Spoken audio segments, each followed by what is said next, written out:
खबर ग्रेटर नोएडा से है, जहां पर शराब के ठेके पर काम करने वाले सेल्समैन की बुरी तरह से पिटाई कर दी गई है। सोशल मीडिया पर वीडियो भी काफी तेजी से वायरल हो रहा है। शराब की बोतल पर 10 रुपए ज्यादा लेने पर मारपीट का आरोप लगाया गया है। आबकारी विभाग के इंस्पेक्टर चंद्रशेखर पर मारपीट का आरोप लगा है। आबकारी विभाग सेक्टर डेल्टा स्थित ऑफिस में मारपीट का आरोप लगा है। मारपीट में घायल सेल्समैन का वीडियो अब सोशल मीडिया पर तेजी से वायरल हो रहा है। हटा दो, पूरा हटा दो, पूरा हटा दो, आगे पीछे दिखाओ सब। मारने के बाद फिर इनके ऊपर मेरे ऊपर शराब बिखेरी गई, 4 फ्रूटी, फिर मुझे शराब पिलाई गई। पिलाने के बाद मुझे कहता कि अभी चले जाओ। इंस्पेक्टर साहब का क्या नाम है? चंद्रशेखर। खबर यूपी के कुशीनगर से है, जहां पर शॉर्ट सर्किट से रेडीमेड की दुकान में भीषण आग लग गई। आग ने विकराल रूप धारण कर लिया। मौके पर आग से अफरा तफरी मच गई। आरके कॉम्प्लेक्स में बने इस दुकान का पूरा सामान जलकर पूरी तरह से राख हो गया। आसपास की अन्य दुकानों पर भी इसका असर देखने को मिला। इस घटना में लाखों रुपए की क्षति बताई जा रही है। इसके साथ ही फायर ब्रिगेड की मदद से किसी तरह आग पर काबू पाया गया। सहारनपुर जिले में अवैध रूप से बनाई जा रही मस्जिद पर प्रशासन ने सख्त रुख अपनाते हुए बड़ी कार्रवाई की है। जिला पंचायत और जिला प्रशासन की संयुक्त टीम ने भारी पुलिस बल की मौजूदगी में अवैध निर्माण को ध्वस्त करा दिया। प्रशासन के अनुसार निर्माण कार्य को लेकर पहले ही नोटिस जारी किया गया था, लेकिन बावजूद भी निर्माण कार्य लगातार जारी रहा और इसके बाद प्रशासन को कार्रवाई करने के लिए मजबूर होना पड़ा। बताया जा रहा है कि भोजपुर गांव में कुछ ग्रामीणों द्वारा बनाए बिना अनुमति के मस्जिद का निर्माण कराया जा रहा था और जब अधिकारियों को इसकी जानकारी मिली तो सर्वे के बाद इसे अवैध घोषित करके इसको नोटिस दिया गया। नोटिस के बावजूद भी निर्माण कार्य नहीं रोका गया, जिसके चलते आज बुलडोजर की बड़ी कार्रवाई की गई। कार्रवाई के दौरान कानून व्यवस्था बनाए रखने के लिए भारी संख्या में पुलिस बल मौके पर तैनात रहे। प्रशासन ने साफ किया कि जिला में किसी भी प्रकार के अवैध निर्माण को बर्दाश्त नहीं किया जाएगा।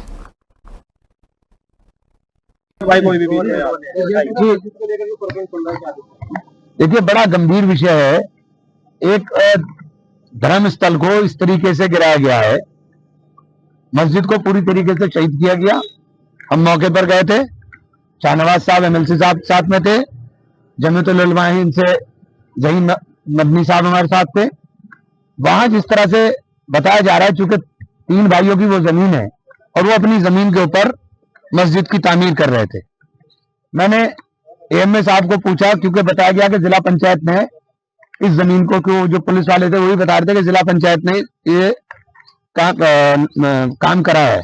मैंने AMA साहब को डिमोलिशन कराया। मैंने AMA साहब को इलाहाबाद हाई कोर्ट के अधिवक्ताओं को बड़ी सौगात मिली है। CJI BR गवई ने नवनिर्मित मल्टी लेवल पार्किंग और वकीलों के चैम्बर का उद्घाटन किया। CM योगी आदित्यनाथ और केंद्रीय कानून एवं न्याय मंत्री अर्जुन राम मेघवाल भी मौके पर मौजूद रहे। समारोह में सुप्रीम कोर्ट के सीनियर जज जस्टिस सूर्यकांत, जस्टिस विक्रम नाथ सहित मौके पर कई लोग मौजूद रहे। करोड़ों रुपए की लागत से बने 14 मंजिला आलीशान भवन है और इस मल्टी लेवल पार्किंग में कुल 3990 वाहनों की पार्किंग की क्षमता बताई जा रही है।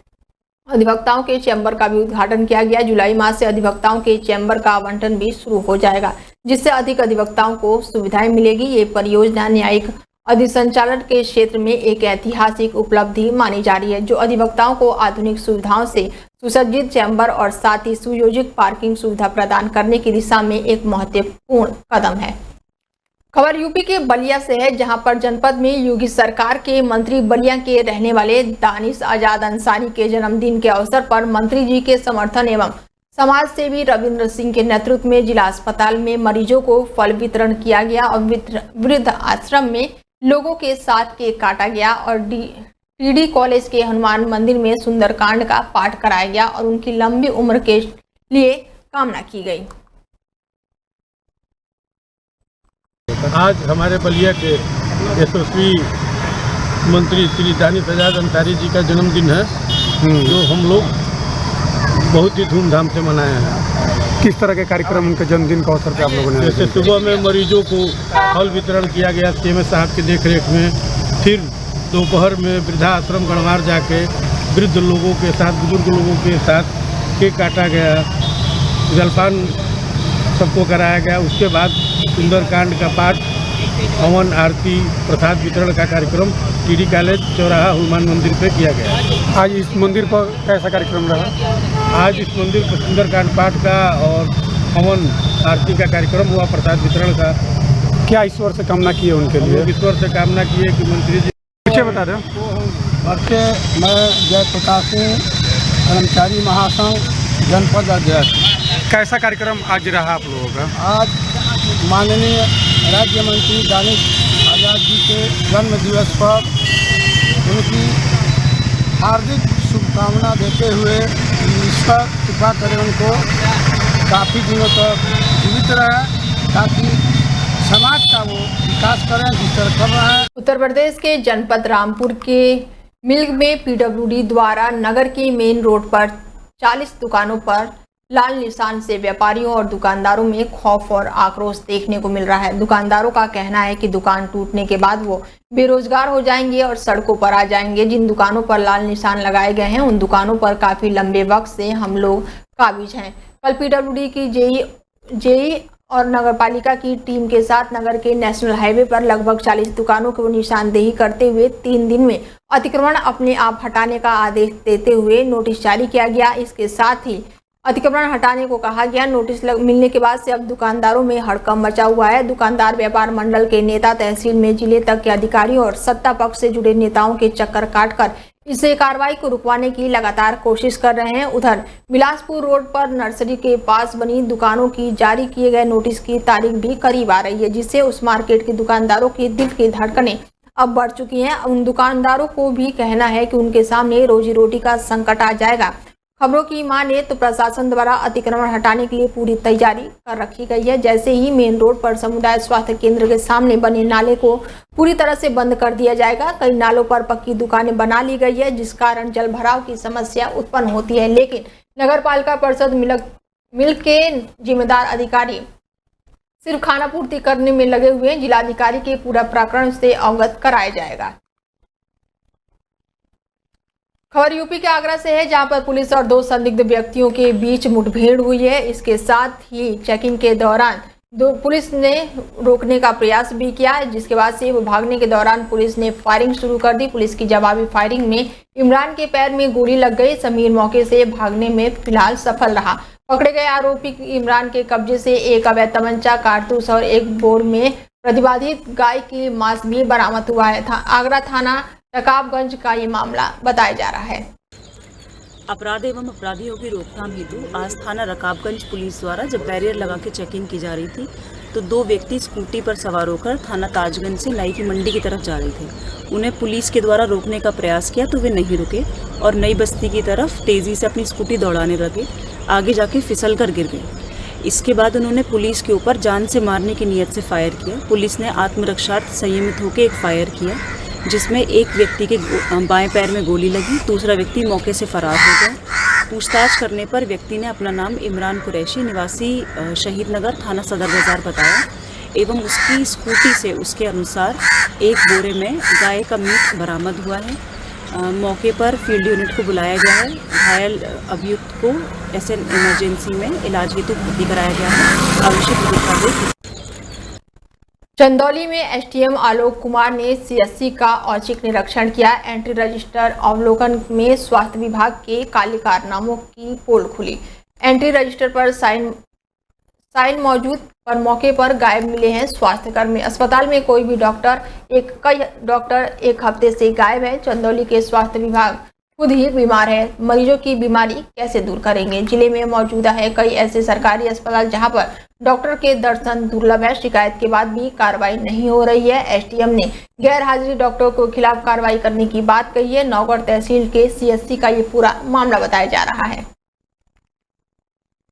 झांसी में इन दिनों एआई टीचर चर्चा का विषय बनी हुई है, जो बच्चों को शिक्षा का पाठ भी पढ़ाती है और बच्चों के हर सवाल का फट से जवाब भी देती है। कंपोजिट विद्यालय राजापुर ब्लॉक गुरसराय में कार्यरत शिक्षक मोहनलाल सुमन ने शिक्षा के क्षेत्र में एक अनूठा नवाचार करते हुए आर्टिफिशियल इंटेलिजेंट यानी कि एआई आधारित शिक्षा सुमन मैडम को तैयार किया है। ये एआई टीचर छात्र को गणित, विज्ञान, सामाजिक विज्ञान और भाषा सहित कई विषयों पर मार्गदर्शन देती है। उनके सवालों का तुरंत उत्तर देती है और शैक्षणिक कार्यों में मदद करेगी। इससे पहले भी मोहनलाल सुमन अपने अनूठे प्रयोगों के लिए जाने जाते हैं।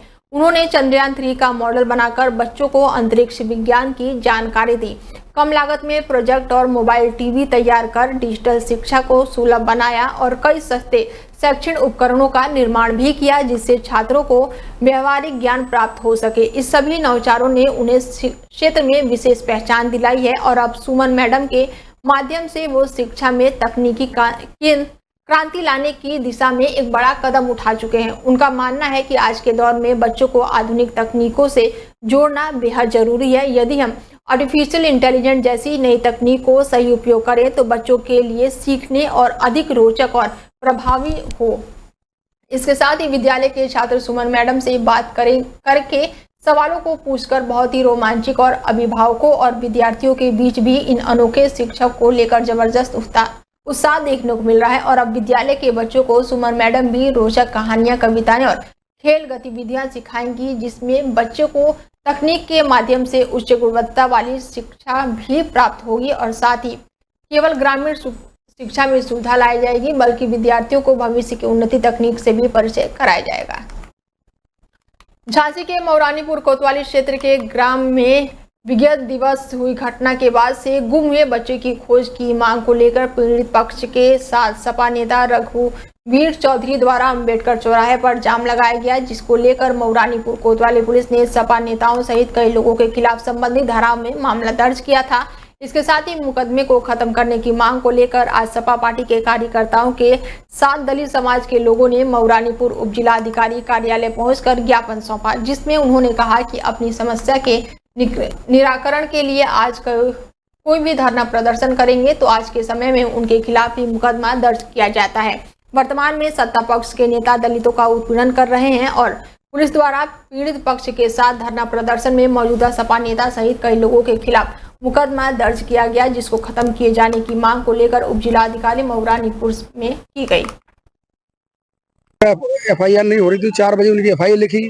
मेरे पास 3 बजे फोन आया कि डॉक्टर साहब ऐसी समस्या हो गई है। तो जब मेरे पास यही बात आई तो मैं सीधा चल के यहाँ पहुँचा। CO साहब से बात हुई, मेरी CO साहब से बात हुई, SDM साहब से फोन में बात हुई।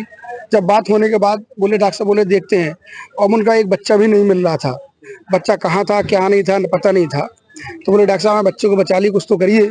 तो मैंने साहब से बात करी SDM साहब से कि सर उनका बच्चा नहीं मिल रहा, कुछ तेज करिए।